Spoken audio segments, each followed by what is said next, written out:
In Focus to find out with Jim Michaels, Michelle Steele, and Rich Karlgaard, along with Quentin Hardy, Mike Ozanian, and Dennis Neal. Dennis, straight out of the gate. I'm sure that he is a great guy with an inspiring story to tell. But let's face it, this guy is an idealistic, liberal do-gooder.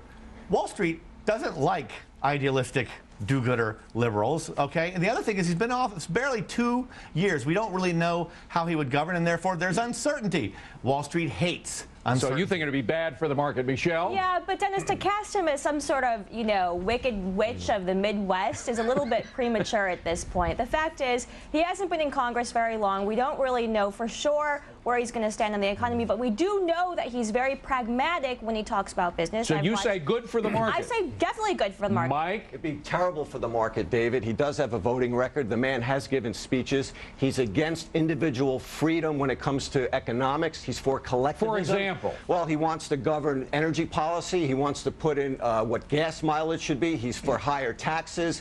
This is a man who wants to target certain tax benefits for certain areas. It's a recipe for disaster. Quentin, it doesn't sound good for the market. From Mike's perspective, what about yours? Well, Mike, he's not exactly from North Korea, okay? But if you look at his record, and there ain't much of one, you can see, yes, he's for ethanol. He's for higher wages at Walmart. He likes universal health care. He doesn't like getting rid of the inheritance He's tax. a socialist. Those things are. Let's get to facts, though. He's not going to win. Hillary's got a ton more money, but he's going to do some very healthy things around the race debate in this country, and that's going to be great for America. Jim, diversity is good. If he does win, is that good or bad for the market? You know, at the moment, it would be bad for the market because he has not defined himself economically. And what the market does know about him is that he's probably a populist. Populism is a nice word for class warfare. Now, if he can redefine himself, that's different. But as of now, if he were elected, it would be bad for the market. Rich, President Obama, good or bad for the market? Well, it depends on what the makeup of the Congress. If you had a Republican Senate and House, then Obama, who is has a sort of sweet nature and optimism to him, may not be so bad. Bill Clinton, who had no profile in 1990, 2 years before the election, turned out to be a reasonable economic president. He would certainly be better than Hillary, who within the week said she wanted to take oil company profits and divert them to I see Mike shaking his head no. Rich, Clinton was a disaster his first. Hold on a second, Rich, give me a chance. Clinton was a disaster his first 2 years. It wasn't until the Republicans took control of Congress that the economy and the market exactly what I said, Mike. I said if Obama had a Republican Congress, he would be decent.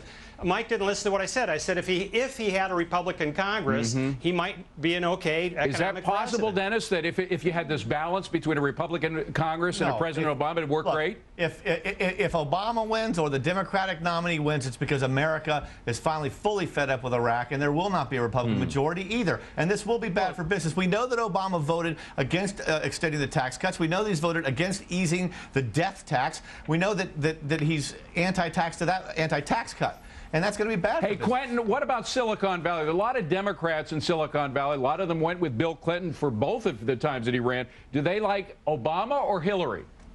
They like Hillary for the momentum and for the money and for the fact that she's probably going to win. They like Obama for the pro-immigration, multiracial dimension he brings to it. I also have to say the Democrats, look, you got Richardson, you got Obama, you got Clinton. On the Republican side right now, you got maybe Giuliani, McCain, and Mitt Romney. The Democrats are fielding a much more interesting field right now. Michelle, what about the pro-business Democrats, particularly those out in Silicon Valley? Are they going to go for Hillary or Obama? I think that they're going to go for whoever can promise them in private meetings, the most in terms of tax breaks, in terms of subsidies. And Obama is not this person that votes knee-jerk anti-business all the time. He's voted for tax breaks for ethanol as well as for R&D. So, Jim, it's possible that you get an Obama who has this sort of forward-looking mentality, kind of Bill Clinton in his last 6 years.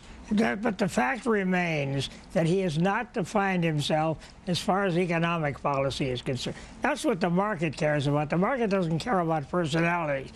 So as he now stands, I agree with Mike 100%. The perception is He's anti-business. He's to the left. Well, Dennis, we know what his plans are, or we know what some of the outlines of his plans are, but you know, a president always changes when he's in office. Sure he does, and Clinton moved amazingly to the center and almost to the right. He ended welfare as we know it. Let's remember, the best thing that could happen for the markets is Obama gets the Democratic nomination. I think Wall Street will take bets and decide he cannot be elected president. We know the Republicans will win, and the markets roar. It's very dangerous to have a president